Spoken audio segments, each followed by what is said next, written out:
So, you were source energy before you came into these physical bodies. You don't remember that, and there's a reason that you don't, but you were. You were source energy before you came into these physical bodies, and now you are an extension of that source energy. So here you are, focused, just as you intended to be, focused upon the things of your time-space reality, and you are utilizing your focus to help you personally, independently, identify your preferences. Sometimes you don't really grasp that. You don't really understand how perfect it is and how important it is that you deliberately choose. So anyway, that's step one. You ask for what you want, and you can't stop asking because life just continues to serve itself up to you in ways that cause you to identify your preferences. It happens all day, every day, at all levels of your being. It's really what the evolution of all species is about. So when you know what you don't want, you know what you do want. If someone's rude, you want them to be nicer. If you're rude, you want to be nicer.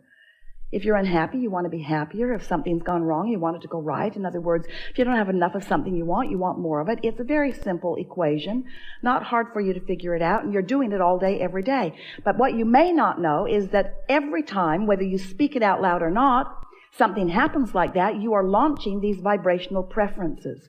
And the larger part of you is aware of the preference that you have launched and becomes it, because your inner being is unconditional. Your inner being rides the rocket of your desire. When you say, I prefer something, your inner being doesn't say, well, there aren't that many of them going around.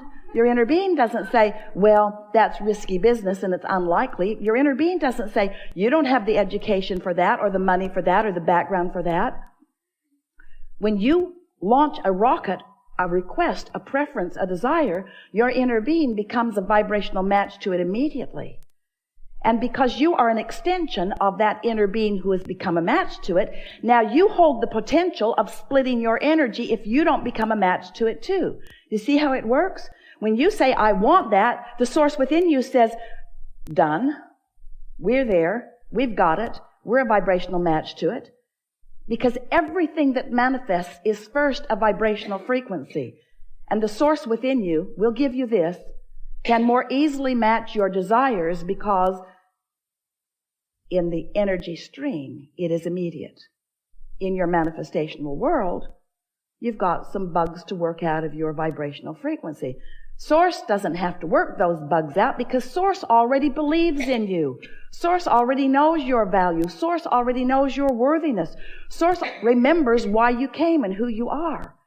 So when you launch a rocket about something that you would like more of, Source is right there in that frequency. And in fact, the only reason that any of you ever feel any slight or strong negative emotion is because Source finds the frequency, the fullness of the desire that you have launched, and when you don't, there's vibrational discord between you and Source. Does that make sense to you?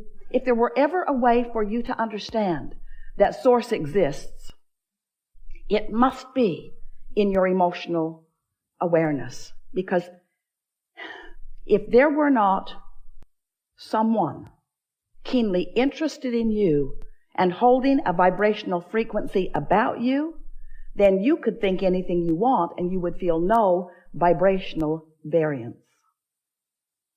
That's something really to think about. When you feel negative emotion, it always means the same thing.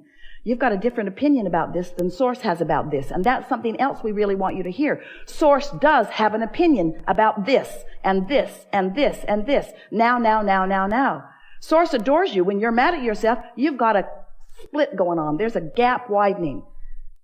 Source adores the people of this planet. When you carve out a section of them and hate them, you've got a rift going on between you and Source. You will never be able to be in alignment with Source when you hold hate in your heart because of some condition that you can't control.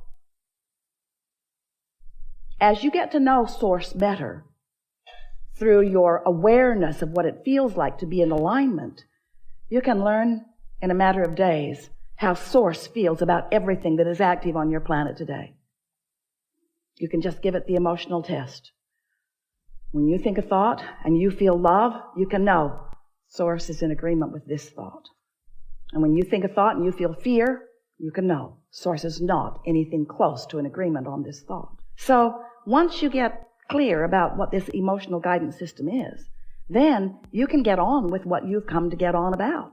Then you can be the deliberate creator. You can be or do or have anything that you choose because you've got this backup. So step 1 is contrast helps you to define what you want. You do it all day, every day. And step 2 is source becomes it vibrationally immediately. Wrote a whole book about that called Ask and It Is Given, and that's what it was about. That when you ask, source becomes the vibrational equivalent of it. The energy that creates worlds. Imagine that. The energy that creates worlds. The vibrational equivalent to your desires.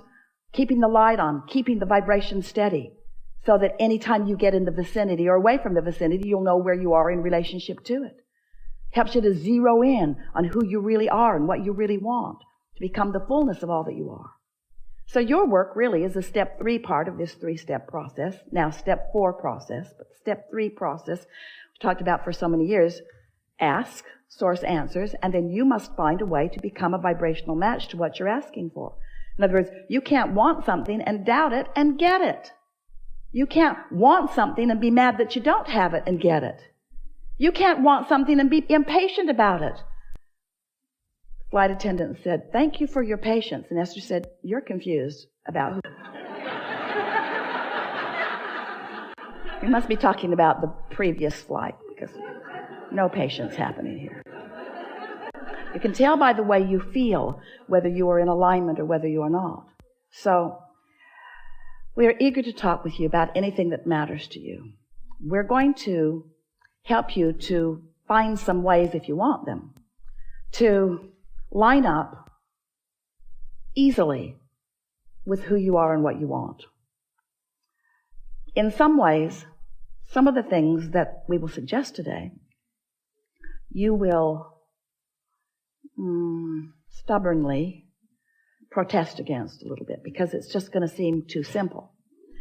And some of the things that we're going to say to you and promises that we're going to make to you, you may even doubt a little bit because they're just words that sort of kind of make sense and maybe you feel resonance with them, but you haven't had the manifestational evidence in your life yet about it. But we know that with just a little bit of listening and a little bit of resonating and a little bit of awareness and then a little bit of focusing, that you will find manifestational evidence about everything that we talk about here today. You're going to know precisely how your thoughts become the reality that you are living, so that not only you are aware of it, but others who are observing you as well. So as we've been talking to you about launching these rockets of desires, we also wrote a book about where they go. We called it The Vortex. It's this vibrational reality.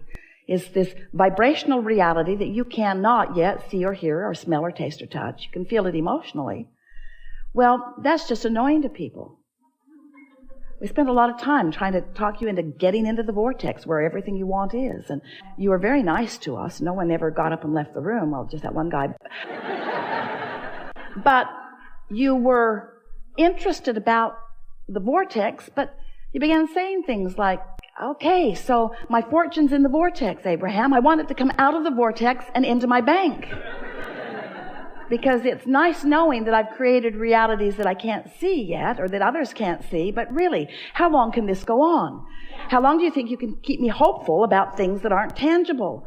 And we say, it was never your intention to come and live without the tangibility. You are in a time-space reality where you can measure your existence through your manifestations. We just want you to understand that if you've got a vibration going on that is keeping you from being a vibrational match to what you want, the manifestation that you want cannot come. And you wouldn't want it to. You wouldn't want it to. So then we began talking to you about, so here's all of this vibrational reality, and you're going, yeah, we accept it, get on with it. How do I get it into my reality where I can see it, where others can see it? And so we began talking about your point of attraction. For a while we called it a grid. It's your point of attraction. It's like the framework of who you are, looking for different ways to help you feel the reality of your point of attraction. Your point of attraction, where you stand. And mostly it's about how you feel right now. How do you feel right now? What's your mood? What is the mood that is swirling around you? Because your mood is the best indicator that you have to let you know what the vibrational atmosphere is that you've got going on. And your vibrational atmosphere matters because it is your point of attraction. How you feel, your mood, the thoughts you're thinking, the beliefs you hold, what's going on, the conversations you have, how you move in the world, how you feel in the world, what you're doing now. Right now, you have a relationship with your vortex. Right now, you have a relationship with your vibrational reality. And the question that we want you to ask yourself is the relationship that you have with something that's in your vibrational reality, in your vortex, is the relationship you have one of holding it away? And you can tell by the way you feel whether you are holding it away or whether you are allowing it in. You can also tell by whether it's coming in or not. We're not asking you to just hold yourself in this emotional state of being and just take our word for it. What we're saying to you is take our word for it, hold yourself in the emotional state of being, and watch the evidence move from your vibrational reality into your reality until before long you will have such confidence in your ability to manifest anything that you desire, because you will have discovered what kinds of things you've been doing that have been preventing the things that you want from coming easily. And we can tell you in a very succinct, nutshell kind of a sentence what it mostly is. Your observation of the conditions that exist now are the reason that you keep repeating a pattern that holds away the things you want. It really is that simple. You got to change the way you look at things. You got to reorient yourself. You've got to become more vibrational interfacing. You have to trust the way you feel. You have to accept that you have guidance. You have to accept that your guidance is always leading you toward what you want. And you have to be aware of when you're moving toward what you want and when you're not moving toward what you want. And you have to accept that the emotions that you hold are the indicator of whether you're moving closer or further. You can just tell. You'll get so good at this that you'll be in the middle of a conversation and you'll stop talking right in the middle of it because you'll realize that you're moving away from what you want rather than toward what you want. So often, in your quest to make someone else understand what you mean, who's in a different vibrational frequency and is not hearing what you mean, in your attempt to get them to hear what you mean, you are responding to the condition of them not hearing. So you are basing what you are saying based upon what they are not hearing, and then you join them in their frequency rather than maintaining yours, and then instead of them hearing what you mean, you hear what they mean, and nothing changes.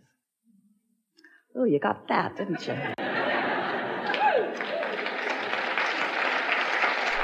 So, let's just start talking about some stuff that's important to you, and let's make everything that we said just now more tangible for you.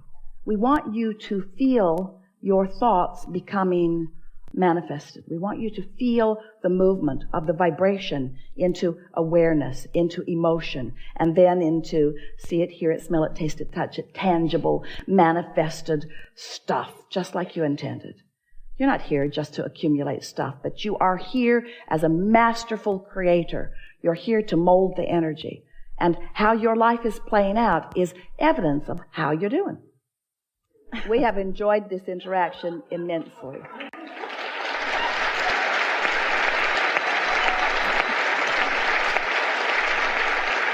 Take it easy. Be easier about everything. Be more playful. Have more fun. Sleep more. Do more things that feel good. Pamper yourself more.